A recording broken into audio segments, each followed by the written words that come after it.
Good evening, everyone, and welcome to Leadership Conversations. We're so happy to be here. And if you would just come on in and join us for this conversation, I'm telling you, it's going to be passionate. And that's because we're talking about passion tonight. So join my friends and I as we're going to talk about leadership and what it means.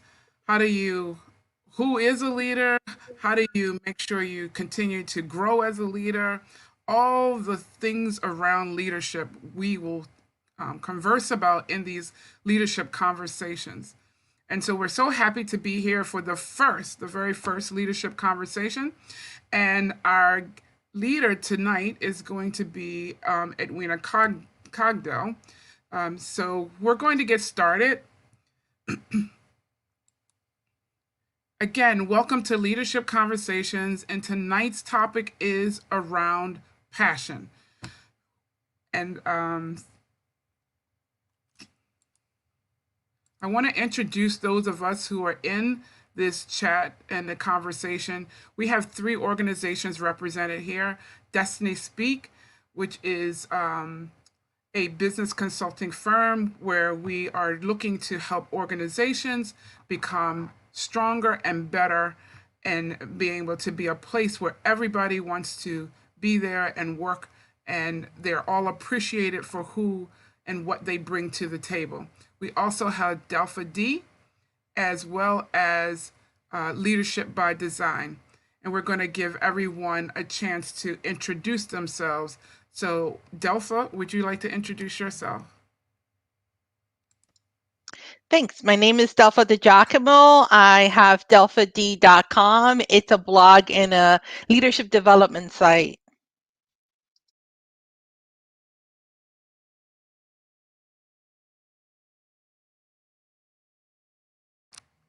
And David? Hi, yes, David Gallagher, and I'm with Leadership by Design, and we do senior team facilitations. We'll do leadership workshops in developing managers into better leaders. Awesome. So we have collaborated on several things, and we wanted tonight to bring our skills, we wanted to bring our experiences together so that we could share with you what we've been doing from a leadership perspective and empower you so we can help you. So there's a chat. Please add your comments. Please share and like so that others can hear about the conversation and be a part of tonight's conversation as we explore and the depths of passion of a leader and why it's so important. We've gone through so much in 2020, and in doing so, and going through all that we've gone through in 2020, people have questioned, what am I supposed to be doing? Why am I doing what I'm doing? And some people have not questioned at all. They've just continue to try to work as normal, if you will, and keep things in a normalcy. And what happens is what happens is when you continue to do that just routine, you end up falling into a pattern, and you find that your passion might be gone. You might have had an assignment that is you were very passionate about or was really excited about joining that organization or taking on that role, but then something just lost. We just lost something in the day to day. So I want to just open that up for Delpha and David to explain too, because I know we've all changed positions. We've all been in positions, some positions for a period of time. Let's talk about that loss of luster, or that just losing that shine in our position. Yeah, Yvette, that's an excellent point, and it's so interesting because COVID has made it very apparent that if you're not passionate about what you do and how you do it, you're going to have a really hard time executing.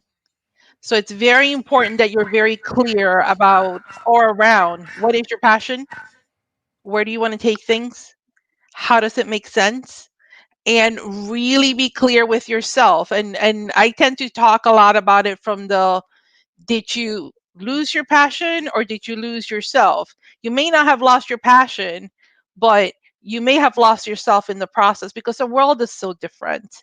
So bringing yourself back to your authentic self, and then realizing your passion again through that authenticity, deep dive into your soul and into your being, will bring you back to a place where you're executing and getting things done, whether you work for a corporation, work for yourself, you're a mom at home, whichever work you're doing that's valuable and meaningful and you care about, you start with yourself. So yeah, there's a lot of that happening now, and I think this is a very timely conversation.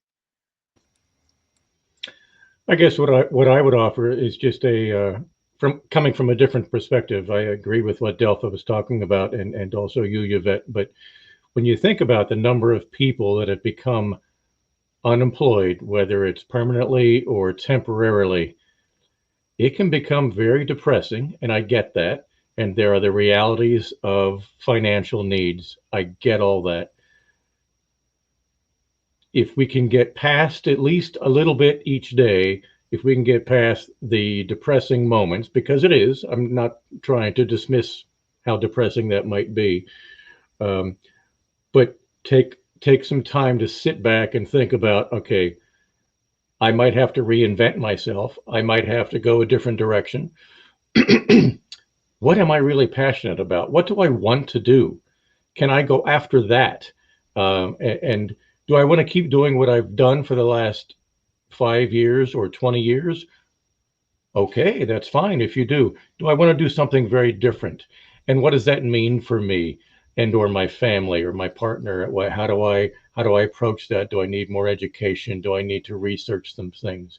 But taking that time to think about, okay, what used to get me excited about what I did? Why did I wake up every morning? Yes, it might have been the alarm clock. It might have been the kids. I get it. It might have been the dog.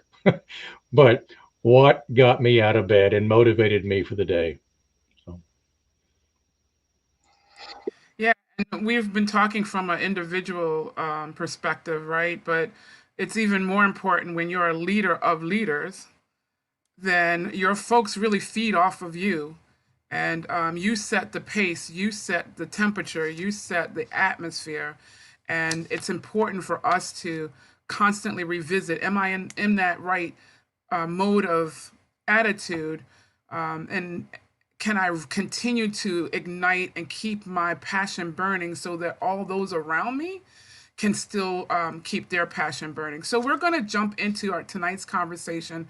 Again, we're going to be led in this conversation by my colleague in DestinySpeak, Edwina Cogdell, and she's going to share with us more about really the criticality of passion.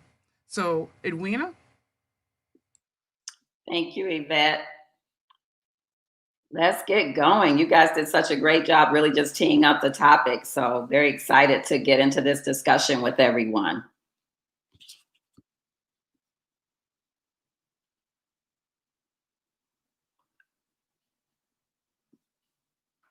People look frozen. Where are the slides?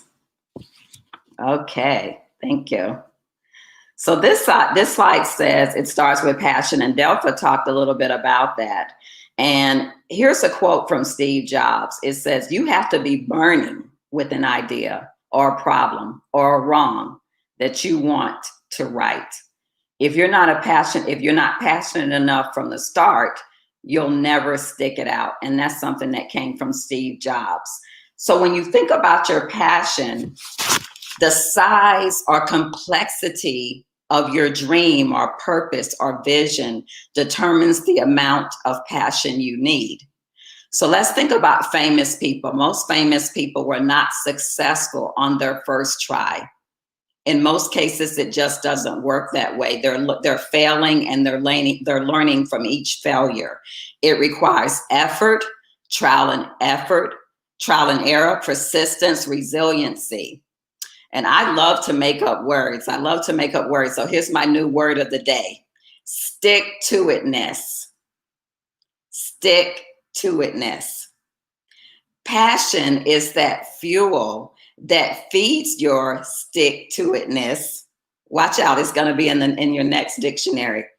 That keeps you from stopping. It keeps you going towards your vision, your goal, your purpose. So that passion has to be there. If you're not passionate about what you're trying to do, how will you instill passion in others? To Yvette's point, from a perspective as a leader of leaders. So we need to start with passion.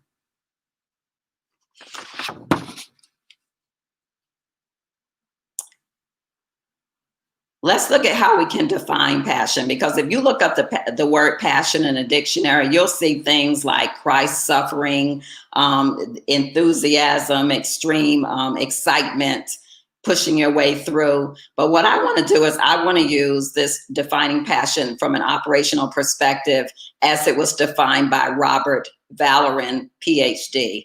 And Robert Valorin, I'll talk a little bit about him a little bit later, but he is a psychologist who really has spent his life work looking at passion. So passion is defined as a strong inclination toward a self-defining activity that people like or even love, find important, and in which they invest time and energy on a regular basis. It is when I say strong inclination, it's something that you feel that you just have to get done. And in a lot of cases, you can't separate your passion from who you are because it becomes self-defining for you. It's so important that you're willing to invest a lot of time and energy on a regular basis to go towards that. I was thinking about, as I was preparing for this study, I have what I call, well, it is a passion planner. And this is a planner that takes you through, first of all, to identify what your passion is, and then how do you build goals around it to do it. So it's something that you just have to get done. You have to push through. It's there.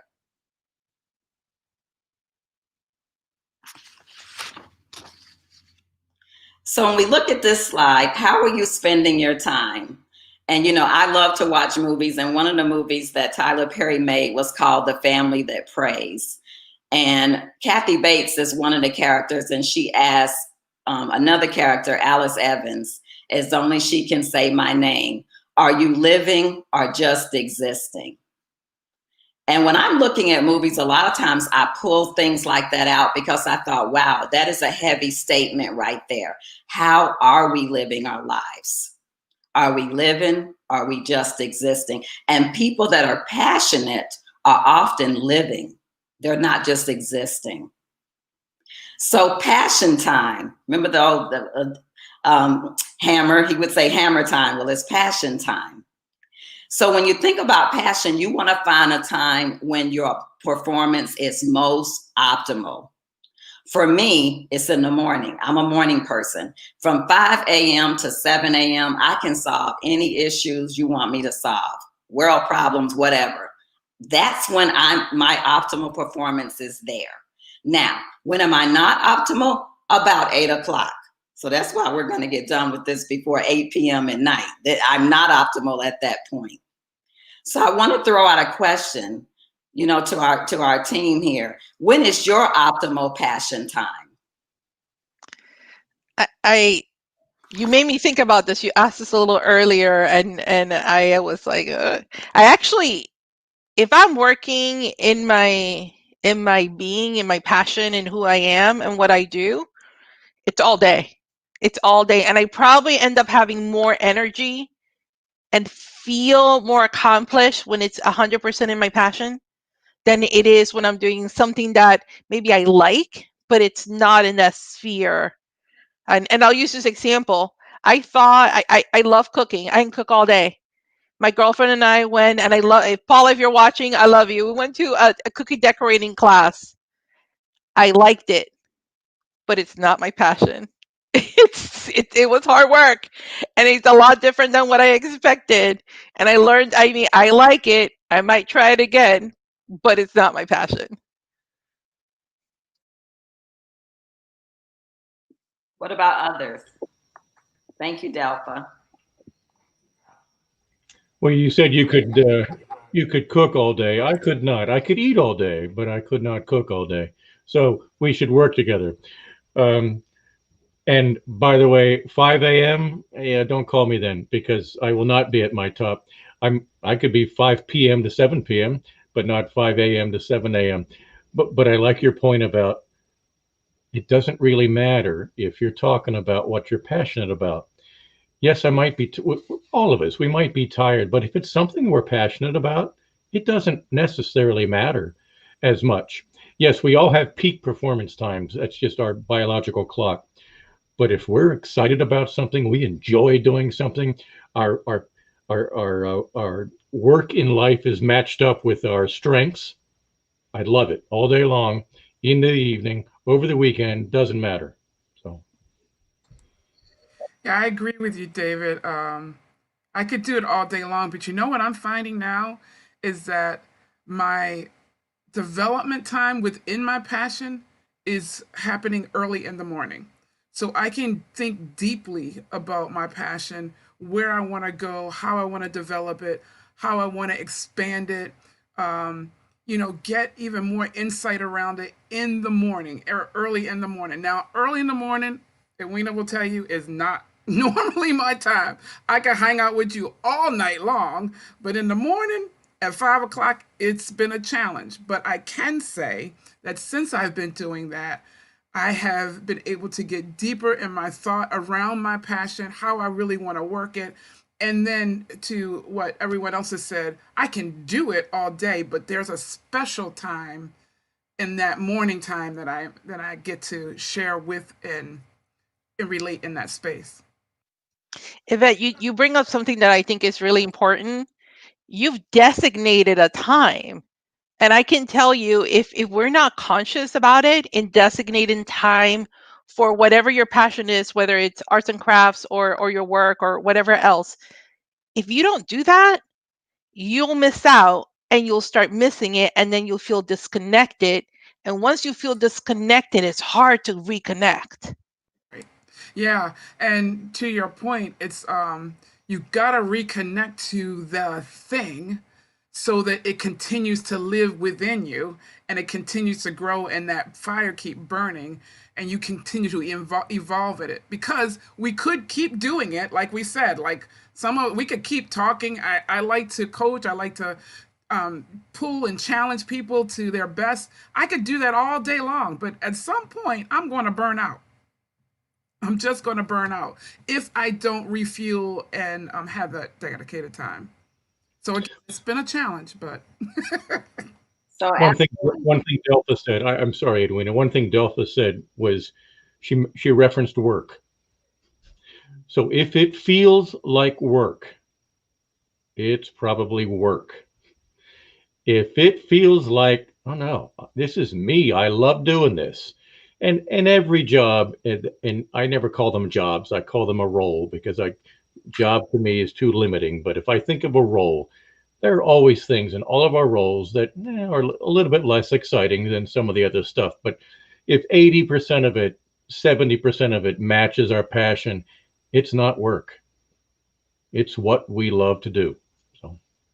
So those are all excellent points, and you're leading right into the discussion around every day you need to connect with your passion.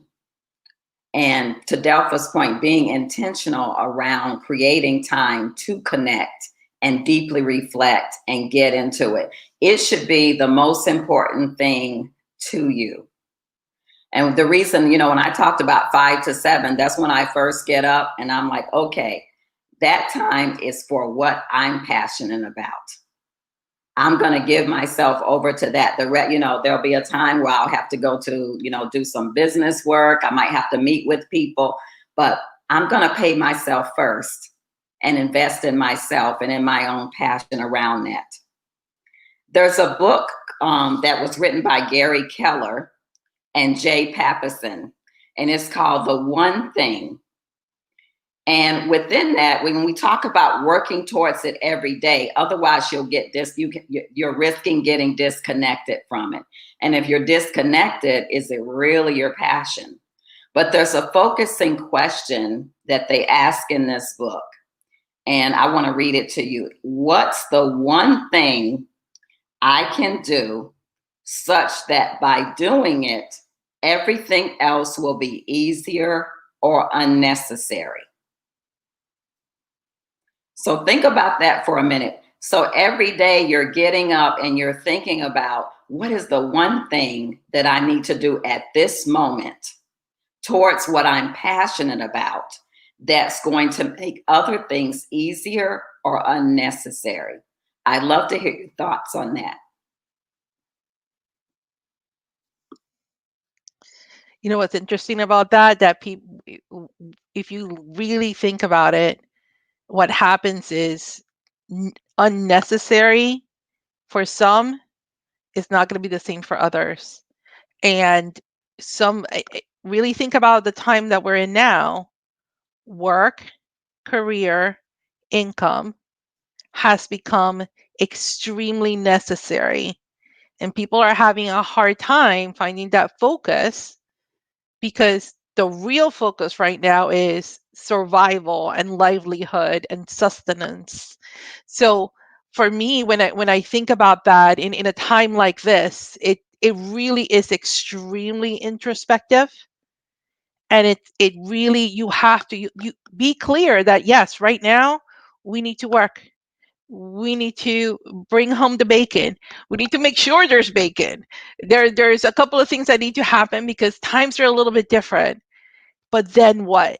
Really, in times like this where it feels slightly hopeless, a focus question like this can give you hope and strength and give you a future to look forward to. That's some good points, Delphi. I like that. And I'm going to be, well, because I am pragmatic and very logical. Uh, if we take just one step towards our passion every day, it may not be huge, but as long as we take a step, we are one step closer to pushing forward, whether it's me or anybody working on a project that we have, even if it's a project we don't like, you take one step and you're forward. Okay, great.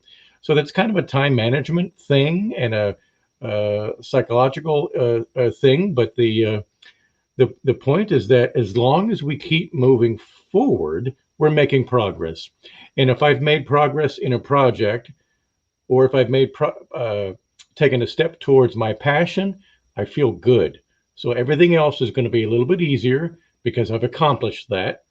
And I feel a little bit closer to my passion, whatever my passion is, whether it's a hobby, whether it's my career, whether it's what I need to do with my leadership team, the staff that reports to me, etc. So, Yeah, and I would take it even a step further. And I'm going to say this, but I know we often talk about you don't need acceptance or anything else like that, right? But when my passion is validated in by others or by my effectiveness to operate in that space, then it also reignites me and just pushes me to want to really be in that space even more, right? Because we all have a love, or we know that this is my passion. I love to do it. I want to do it all day long. But when people say, or situations lead you to be able to understand, you know what? This is your space.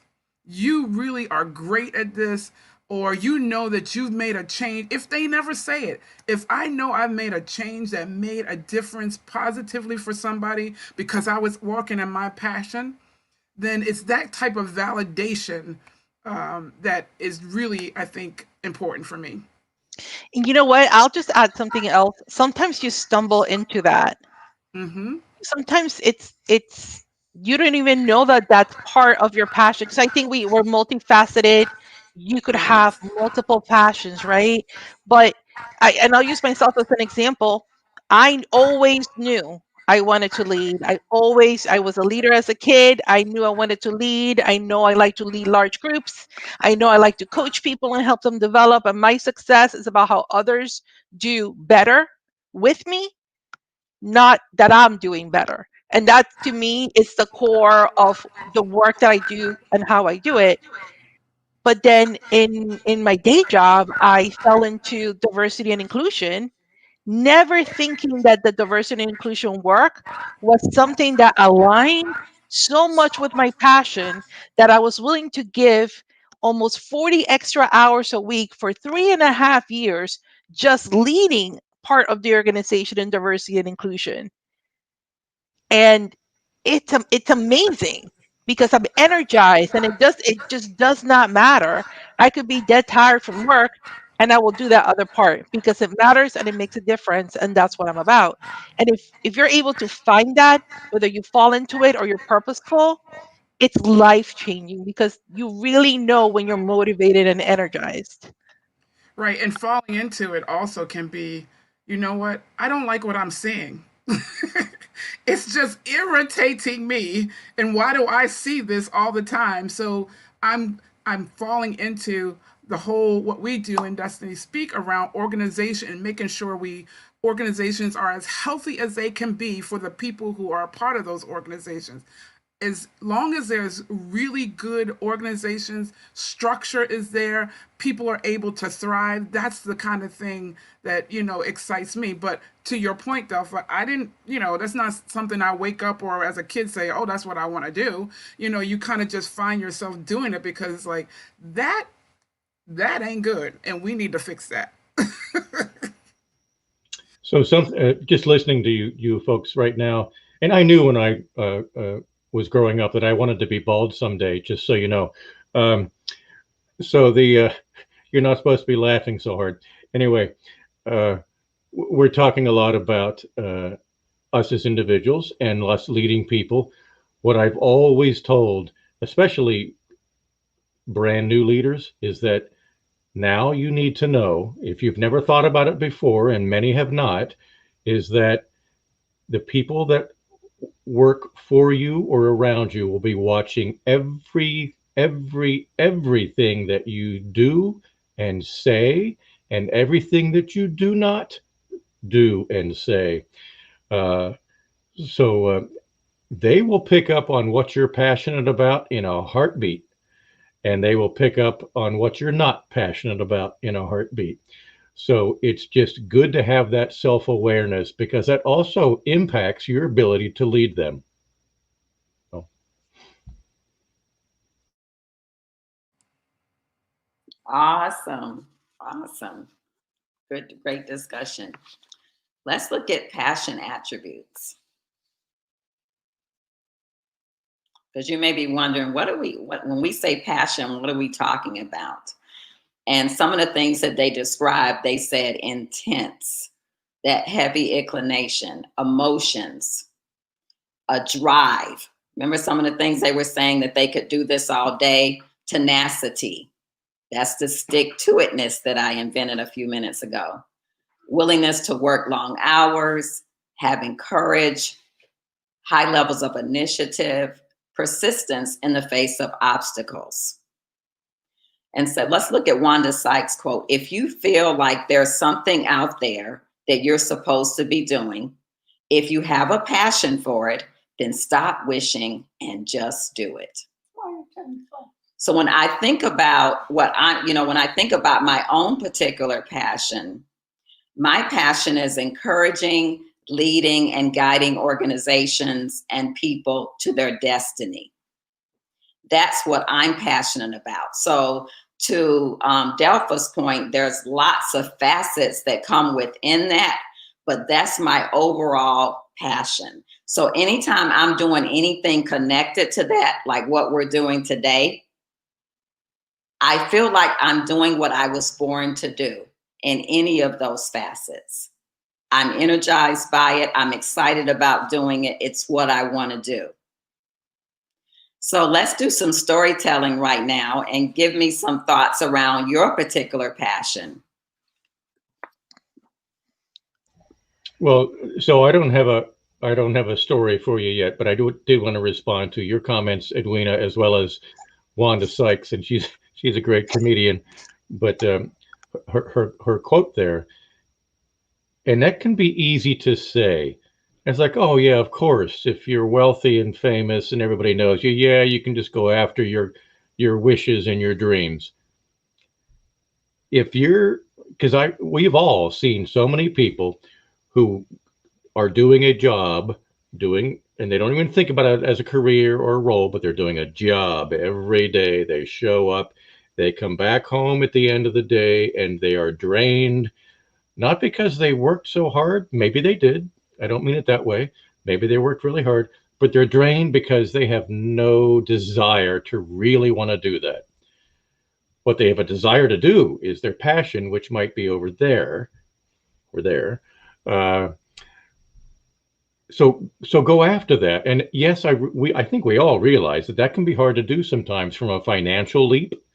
But if you can take at least a few steps in that direction and start going that way to start building upon what you are passionate about, it will make a huge difference in your energy during the day, your well-being, your mental health, etc. Because it covers a lot of things.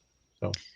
Well, David, I'll piggyback on that. And your job may not be your passion, but if you're living and working in your passion, your job also receives that positive energy.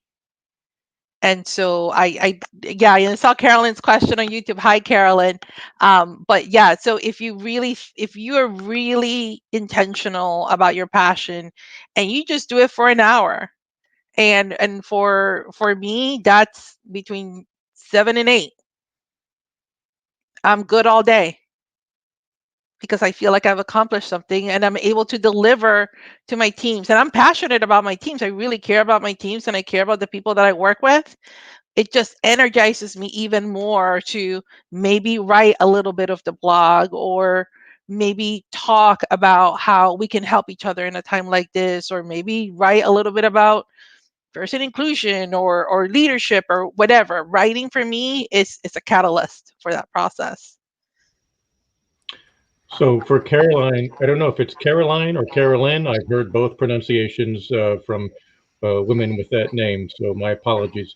But one thing that I would not shy away from, maybe if you guys can put yourself on mute, and I hear some background noise, um, but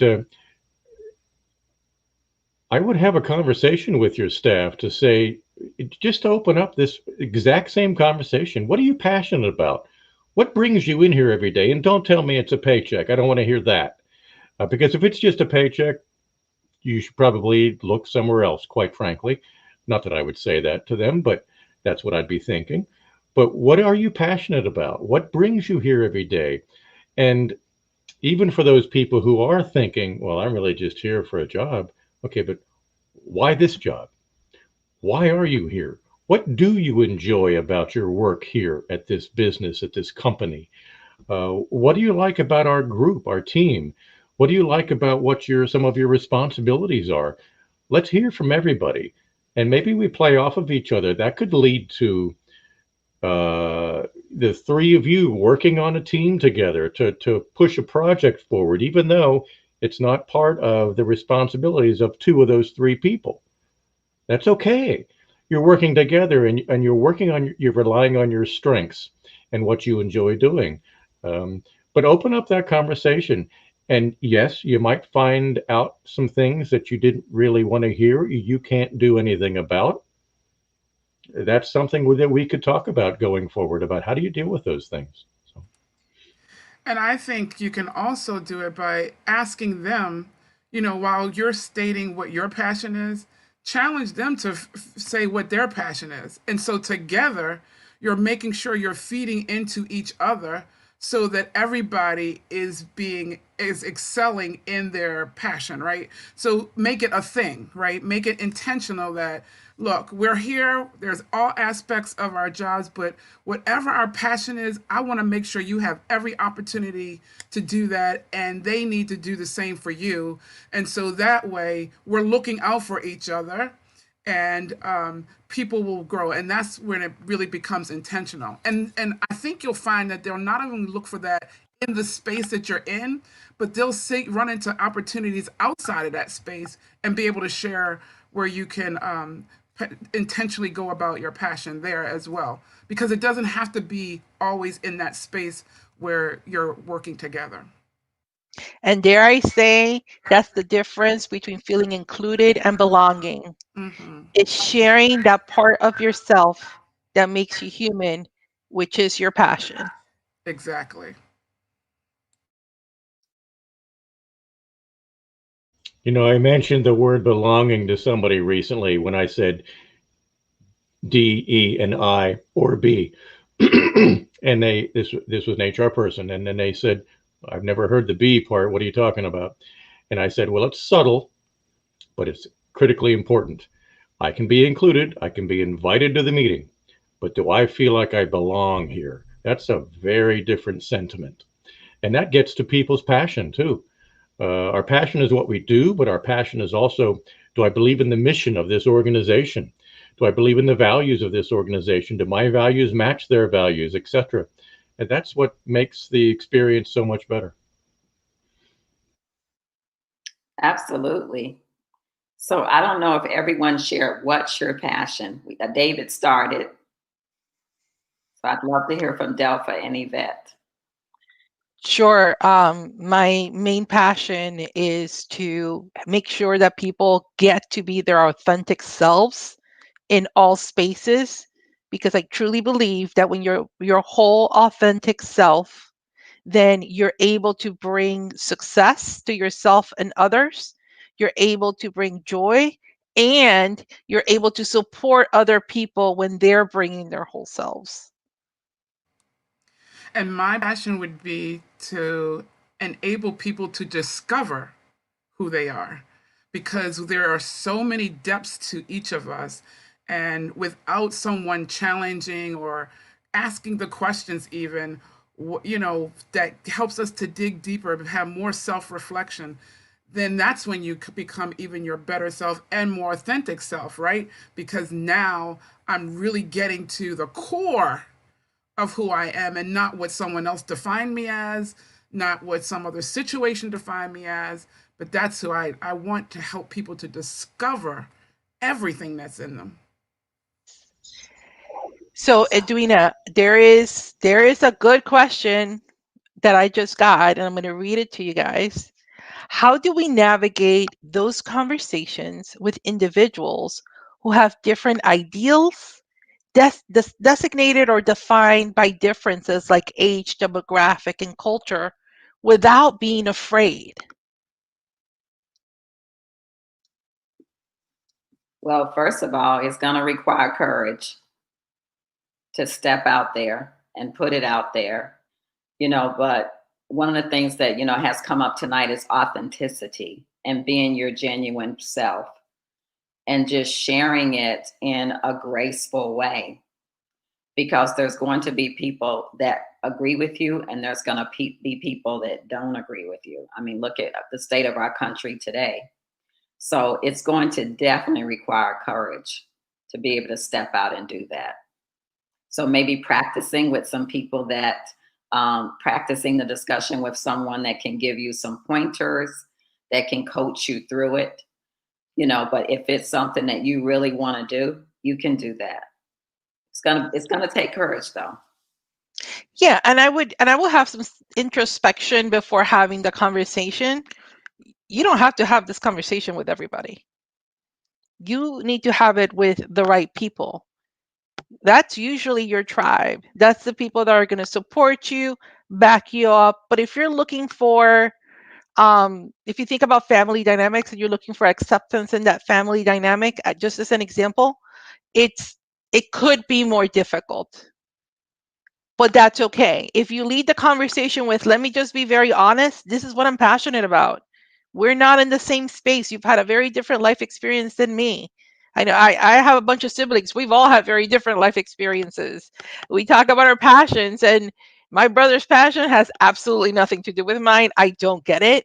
He loves it. He's great at it. I'm like, I don't know why it works, but it works for you. It So long as you're genuine, honest, and you lead with honesty and emotion, that this is important to you and show that it's important to you. Show it in your face, show it in your heart. Even when they reject it, at least they've heard you. And I think you have to be accepting of the other person's limitation in that process, and that there's an opportunity for the other person to grow too. They don't necessarily have to accept it wholeheartedly, but certainly if you own it, they can't deny that it's yours. Absolutely. So, what is the one thing that you have done today to fuel your passion towards your goal, purpose, dream, or vision? What's the one thing that you've done today? I'm doing it right now.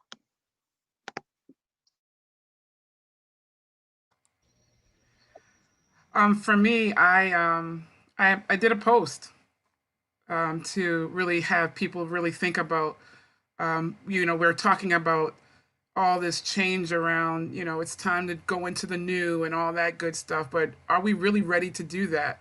And so I gave some points for people to be able to think about how they would really be able to go in that space committed, right? So to be able to, for instance, dedicate the time to change your perspective, because we've been in this space for 2020, which is weird for all of us. But when we talk about going into the new and better thoughts and all that kind of stuff, taking action, we have to be willing to leave that perspective behind and be able to step into the new, which will also lead us to better resources and things like that. Are we really committed to doing it? Right. And so there were some other things that I shared in the my posts, and then as Delpha said, obviously doing what we're doing right now. So good points. I'll mention a couple things, one of which was taking my dog out for a walk, and I'll explain that in a second. And I'm sure that's captivating enough to keep people paying attention. Anyway, so probably not. So I helped a few people today. A couple was just setting up meetings for tomorrow to have conversations about helping them in their job search. So me helping somebody feels good to me, but it also impacts other people's lives. I'm also meeting with a leader about something tomorrow. And to me, the passion about working with leaders to be better leaders is that it's not just impacting them, it's impacting their entire organization that they lead. So the more all of us can impact ourselves, but also each other as leaders, the more we impact the greater good. So quick humorous aside, taking the dog out for a walk, he's 130 pounds. He's a black lab. He's not supposed to be nearly that big, which was surprising when we purchased him. He's a full bred, but he's supposed to be like 60, 70 pounds. He's 130. So anyway, and you mentioned graceful earlier. I was never graceful. I'm an offensive lineman. So anyway, little breaks like that, especially when I'm doing writing, is like, oh, that's the point I want to make. And it's great to take a mental break from what it is we're so hyper focused on. And especially if it's our passion, because we can get so passionate about something and we get stuck, in the moment. Taking a mental break and saying, okay, let me take the dog for a walk. Okay, it's all coming to me now. It's kind of like waking up in the morning at 5 a.m. to use Delpha's comment. And it's like, oh, that's what I should do. It's like, where did that come from? It's because you slept on it overnight. And that's a real thing. But it's helpful. It's things they are things we should pay attention to. So all those points are very helpful. Let's look at types of passion. So Robert Valoran, PhD, defined passion in two ways: harmonious and obsessive. And this was really his life work. He's done a lot of research around passion. And harmonious is really where we want to be. where it's significant to us, but there's a balance. To David's point earlier, not, taking some time to step away from things that we're passionate about, to have that balance and regroup and refresh is what we need to do. Obsessive is just exactly what it says, obsessive. That uncontrollable desire to engage in that activity that one loves. I have one example of that. My son loves video games, and he would play video games, like trying to beat the game the same day he purchases the game. So he's up all night looking shaky and crazy and everything and wired out. That's obsessive.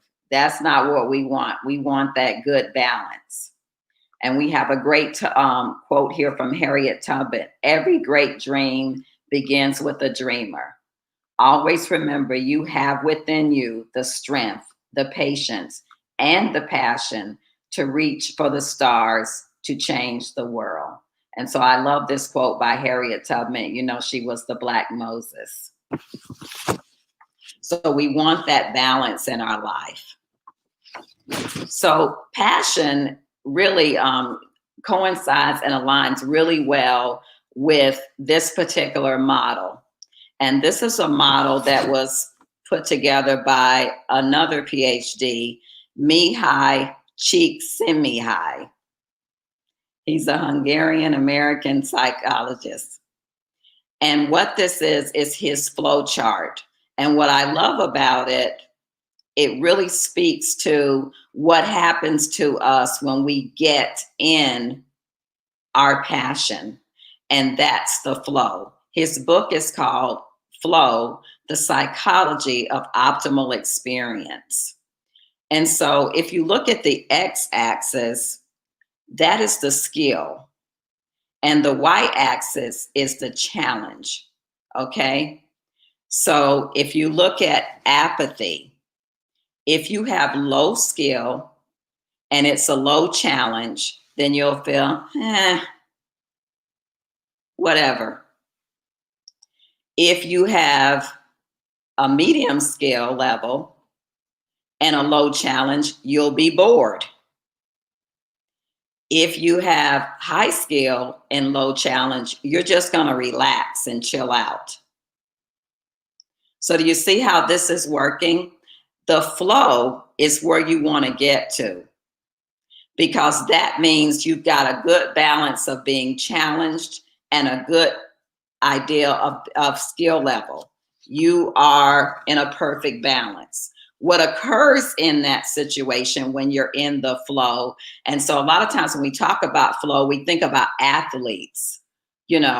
I'm from North Carolina, so I'm a Jordan fan. Michael Jordan fan, and I also love LeBron James. You can tell when they get in their flow, when things are just happening and they're doing what they need to do. It feels like they're doing what they were born to do. And even us, when we get into the flow and we're working in our passion, we feel like we're doing what we were born to do. We feel energized. There's a focus. We're having full involvement and enjoyment in whatever activity we're participating in.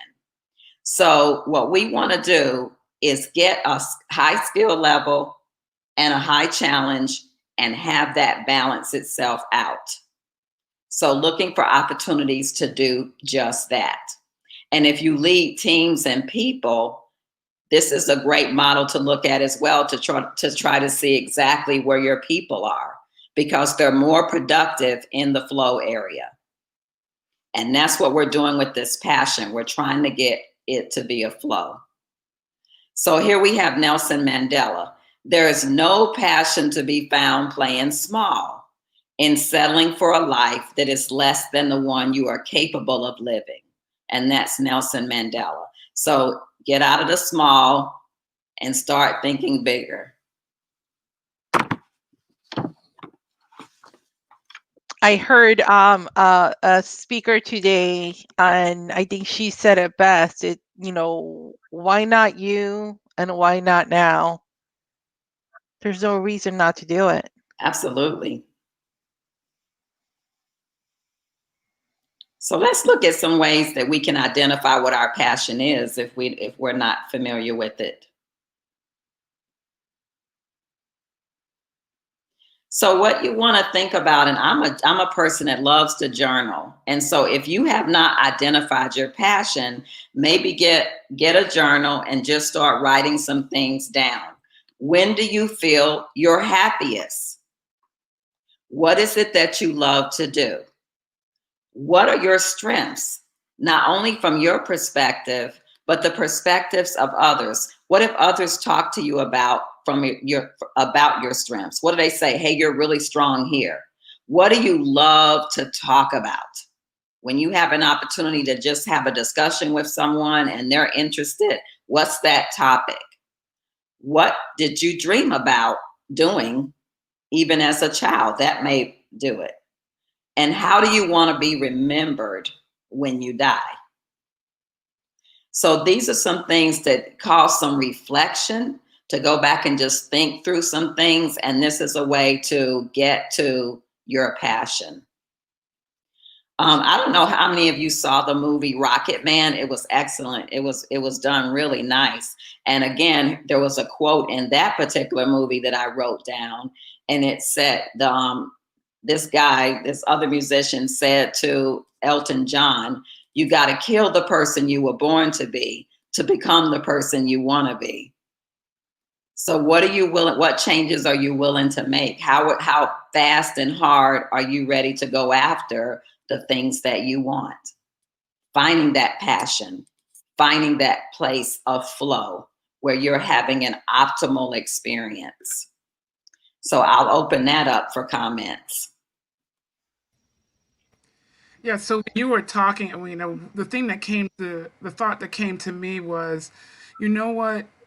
We all often think that our passion means we have to do something, right?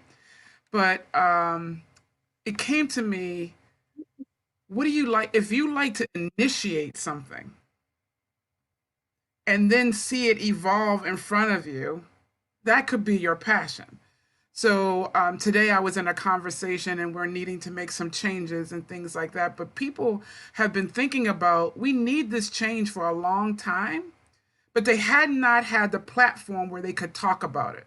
So I was really excited about the fact of being in a space where I could put the question, I could put the challenge, I could put the issues out there and watch it evolve. Watch it, I could initiate it, I could help facilitate it through. But to see people just come alive in that space because they've been given time to talk about something and to really make an impact to potentially change it.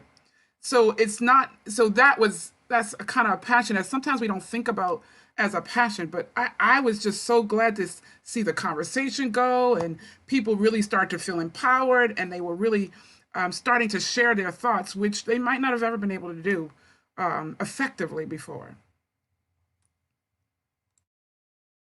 Excellent. Other thoughts? Something you made me think of was the fact that it's okay to let your passion change over your lifetime. And that's fine. I mean, I always thought, and I'm not alone in this, but I always thought it was odd that we expect high school students to pick a major in college. If they go to college or if they go to trade school, whatever they go into, oh, you're 17 years old, you're supposed to pick out what you want to do for the rest of your life. Like, really? Okay. And that's what you're going to stick to, right? Okay. And then you'll find those people that will say, you pick something and stick to it. Okay. Well, yes, I get it. You want to be, well, I'll get off of that soapbox, but it's okay if your passion changes. And sometimes you don't realize until you're 30 years old, maybe even 50 years old. And you say, I really don't like doing this anymore. I want to do that. And that's okay. So how do I do that? How do I make this transition? And that's okay. It's not a failure. It's just you've realized for one reason or another that, this is what I like doing. This is what gets me excited every day. And I enjoy it. And since I enjoy it, I'm probably good at it. great. Just be happy that you found that, because there are so many people that never find that.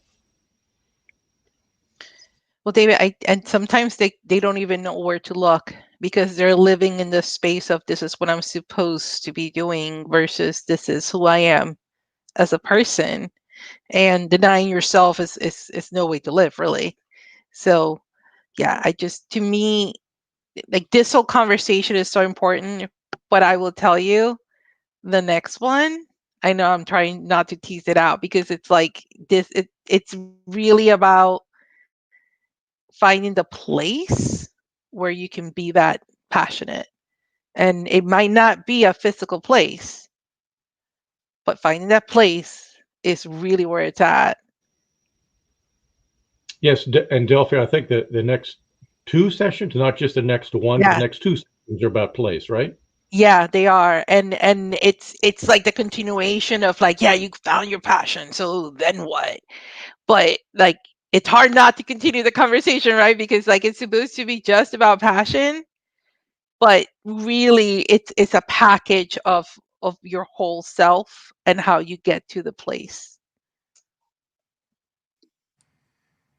Yeah, and when you were, David was talking about going to something different, and Edwina had the slide up about storytelling. It Everything that we do weaves to tell our story, and it's just how we go about doing that. So it's okay, as David said, switch to something else because you'll find a thread that will go through everything that you are doing that ends up being another chapter in your story. Isn't that like it's life purpose? It is. It really is. Like the journey to find your passion and live it is your life purpose. And your story is the accumulation of the things that have happened to get you to the place where you are That's right. today. I mean, That's right. we're all four of us are here together, living our passion, sharing it together, and sharing it with the world. How long did it take us to get here? Each one of us had a very different journey, but we're all here now enjoying it.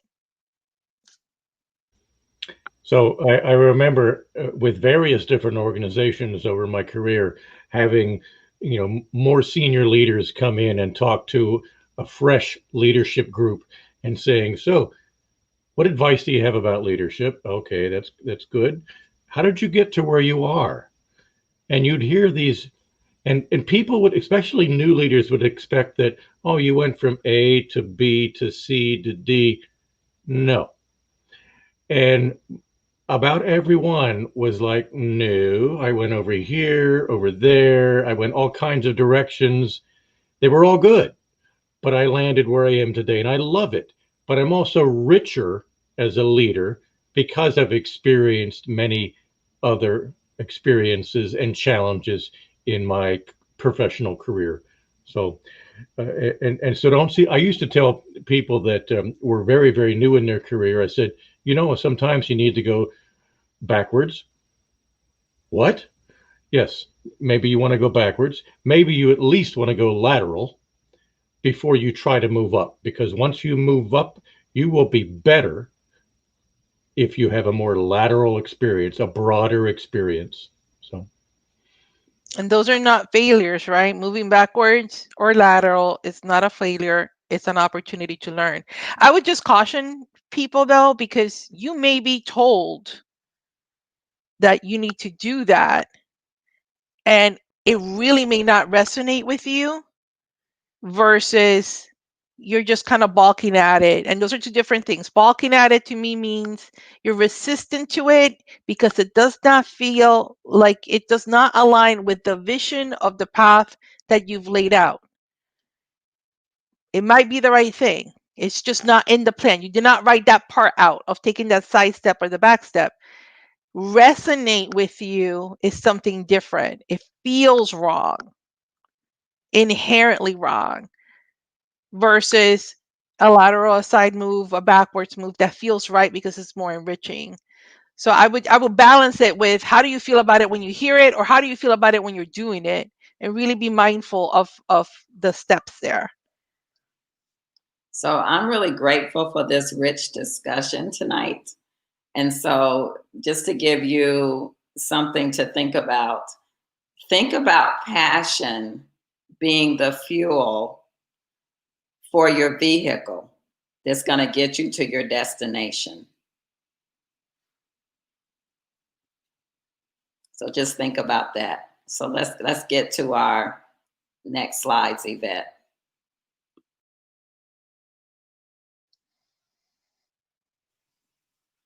So now that we've had these discussions, how can we empower you today? Any questions about anything that I discussed or the group discussed?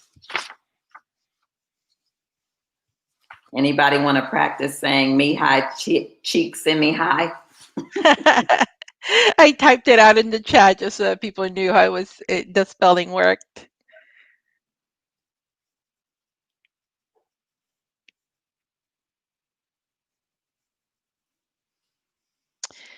All right, so if there are no questions, what we're sharing here with you is how you can get in touch with us if you have questions or ideas or want to get together with us for a session. You can see all the contact information on the slides here.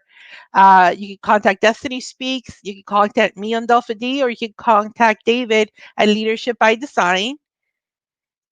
And I did talk a little bit about our next session. So now I'm really excited for it and I cannot wait a month for it, but we're going to have to. Up next is how do we go from our passion, and we know what our passion is, to the right place for it, both internally and externally. And that's January 14th at 7 o'clock.